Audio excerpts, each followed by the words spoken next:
This is No Operating Manual, a podcast about building healthcare companies when there's no one clear path and no operations manual.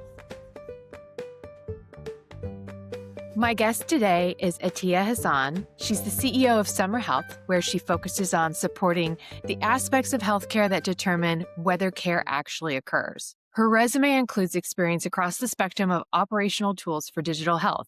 Today, we're going to talk about her education, experience, and how she is building a human-first company. Atiya, welcome to the show. Thank you, Erin. Thank you so much. Excited to be here. I am so excited to get into this. So, your education spans medicine, law, and business. Tell me about your educational journey and how your education has impacted your work as a founder. Yeah. As physicians in medical school, you don't really learn a lot about the business of healthcare. We have very much these idealistic ideas and concepts of what being in practice is going to look like. And once you actually get out there in the real world, you kind of realize like it's not what I expected. There's a lot of disillusionment. There's a lot of unhappy mentors that you come across. And, you either make your peace with it or you've been through so many years in medical school at this point of education that you either have to make your peace with it or I was lucky enough to kind of start exploring some alternate pathways. And so instead of going to residency, I ended up in management consulting. And that really opened up the world for me. And I was able to learn about what the healthcare ecosystem is outside of the clinical space, what a business analysis looks like for a certain regulation or a certain type of device or whatever it is. And I think that really like set the tone for where I've headed after that. But at the end of the day, my foundation is still that I am a physician, patient care, patient centricity. These are still ideals that I hold on to very strongly. And it's something that I continue to bring to the forefront and really to the center of the work that I continue to do. It's interesting that you went through medical school and then chose not to do a residency. You are not the first person that I've interviewed as a founder to have that same path. So it's interesting that you get through that and you've decided there's another way for me to serve in a way, in medical care in a way that makes more sense for you. So I applaud you for being able to make that decision. Yeah, and I think it actually aligns with the title of your podcast, No Operating Manual, that, when I was like, don't want to be doing this, but I didn't have other role models to look at. I didn't know who I could go to say like, hey, what else is out there for me? What can I do? I just kind of had to like figure it out. Yeah. That's yeah, again, consistent through a lot of founders. So when you're in the midst of that, when you're working as your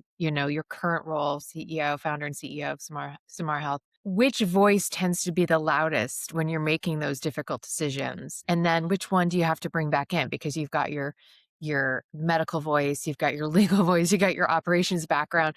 How do you balance all those voices as you're trying to make some can be conflicting decisions? Yeah, I don't know. I think being like intersectional in that sense with the medical, the business, and the legal perspectives is really something that speaks to me. But, the voice that I listen to is really my gut. Honestly, at the end of the day, I'm like, this actually sounds right. Like I'll go through the business analysis. I'll look at all the regulations related to what the decision that I'm trying to make. And then at the end of the day, I'm like, no, but this is what feels right. So this is what we're going to do. And like I said, at the one thing that I always go back to is how is this going to impact the actual providers who are doing the work, and how is this going to impact the patients at the end of the day? So still kind of keeping that medical almost front and center. Of course, you're in the healthcare. Exactly, Yeah. exactly. That's really, I mean, there's a ton of RCM companies out there. Like, I'm not going to say that we're unique in that sense or anything, but I think those central ideas that I hold very strong, I think those are what really make us unique. I want to work with healthcare companies and organizations that are collaborative and willing to, listen to my input, and I want to listen to their input, what their goals are and how we can build this so that the impact is real. Totally agree. So before leading Summer Health, much of your experience was more behind the scenes, a bit more behind the scenes, management consulting, market intelligence, systems analyst. Did your medical training shape that in any way about how you see that operational work? I know we just talked a little bit about how, centering the patient and provider, but what was it within those pieces that you felt like your medical training kind of kicked in? Yeah, and the story I always tell is that when I was in medical training, I just kind of like I remember sitting there one day and just like looking around and I was like, nobody looks happy. Like nobody looks like, this is where they want to be. And that was really heartbreaking for me because being a physician is what I wanted to do my whole life. I actually thought I would be like, like Virgin River, like that small town doctor that like you treat the same families through multiple generations and everybody's history and socially you hang out with the same people. And I don't know, that's just what I thought I would be. And then I realized like, hey, like that's not going to happen. It just doesn't exist anymore, unfortunately. And so I think that was like the one thing where I was like, how can we make healthcare happy in the sense of like, what's core to healthcare is that relationship building aspect, right? And I know we'll probably talk about this and, getting into AI and all of that, but I still believe that, that's what keeps healthcare so unique is that it has to be relationship oriented. And there's studies to prove this, the more trust there is between patient and provider, the more patients improve in terms of their health and all of those things. And so we really have to go back to that. How can we make sure that we're building those relationships and building that I trust? love that. I also love that you wanted to be a small town doctor, being paid in chickens and getting I would our take it. I would have taken it. you know, I would, if there's any sort of doctors out there listening to this, I'd love to hear about that experience because that would be very interesting. But it is that human first approach. And Summer Health has taken that deliberate human first approach in this space, this RCM space, which is chasing automation, right? Why was it important? Beyond what you talked about that human expertise and human experience to center your company around humans, especially when most of your competitors are really betting on AI. Yeah, we're I guess, the competitors in the space are really AI first. And I do think there is a ton of space that AI can support and can help in. But since we are a relationship based industry, I find that even between administrative support teams like ours and whether it's the clinic or the healthcare organization, because we work with a lot of health tech companies as well, there needs to be a lot of communication that's happening. You could easily put together a dashboard that's going to give you all of the same metrics and all of that. But when it comes from a human to say like, hey, these are the claims that we filed, oh, but this patient's insurance, they've been seen 5 times. This is what's going on with this patient. Like there's just that communication that you just can't get past. And honestly, the empathy and the compassion that we're missing in healthcare, we have to bring it back. We have to bring it back into every component of healthcare, essentially, whether it's in this dry administrative portion that I'm operating in, or it's in the 10-minute visits that patients are getting now with their providers, right?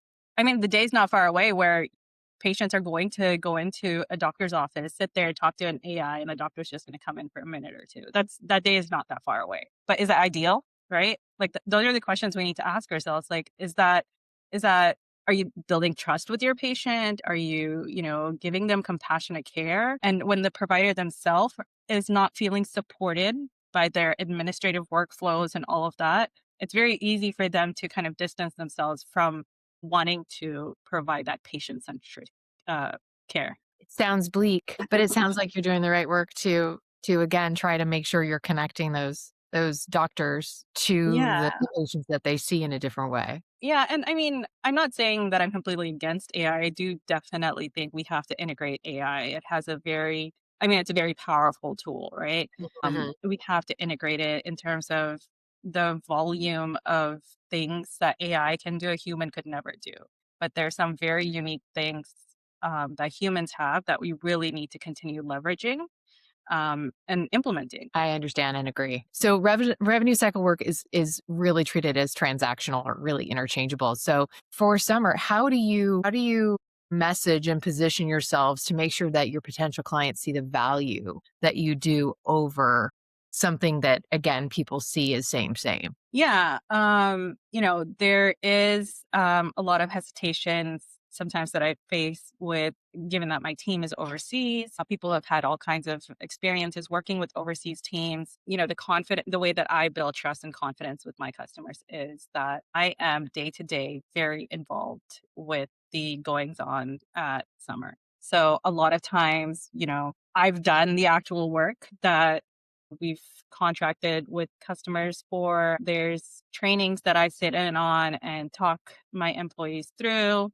There's just I'm just very much involved, and that also goes to when we're working with a lot of earlier stage companies.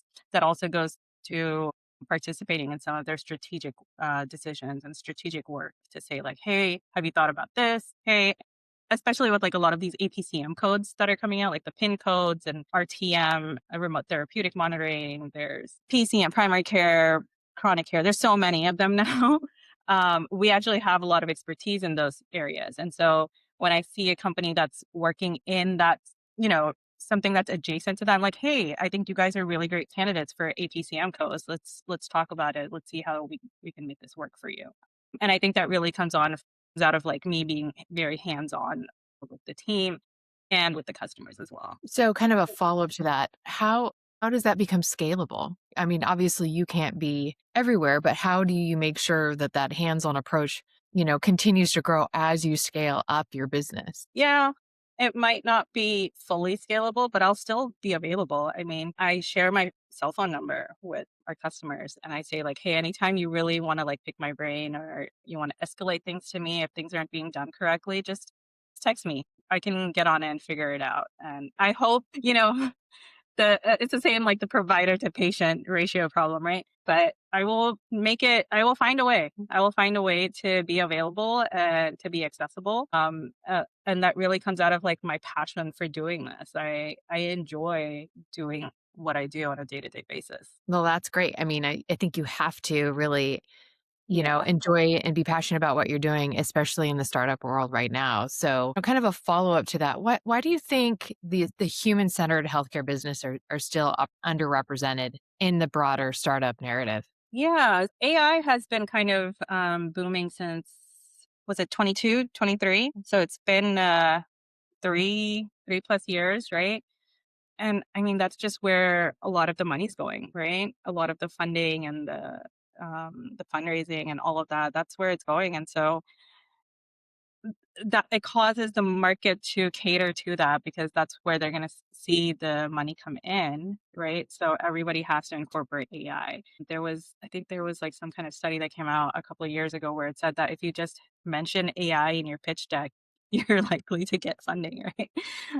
And that really, it really diverts the market to then cater to it, obviously. But I do think we're starting to kind of like understand the limitations of AI a little bit. I can ask AI to make my graphics for me for my social media, but people can tell that's AI, right? And so there's some limitations which eventually I do think we will overcome. But at the end of the day, like when something is done by a human as opposed to AI, like there's just a different awe factor. And so I do think we'll eventually come back. And this is usually the case with a lot of these social movements as well. A lot of times, the pendulum swings all the way in the opposite direction first until you come back and you figure out like a really nice middle path. And so I think we're maybe on the swing back. I don't know, but I would say like another couple of years and we'll kind of, we'll probably see more like human focused stuff coming out. Well, I will go ahead and leave it at that. Atiya, thank you so much for your time and sharing your expertise. And I look forward to seeing what and how Summer grows over the next few years. So thank you for being here. Yeah, thank you, Erin. Thank you for having me. This was a lot of fun. Thanks for listening to No Operating Manual. If you enjoyed this episode and you'd like to support the podcast, please leave a rating and a review, and don't forget to subscribe on YouTube. No Operating Manual is hosted and produced by Erin O'Brien of Chemistry, a healthcare marketing and communication advisory. Visit our website at choosechemistry.com.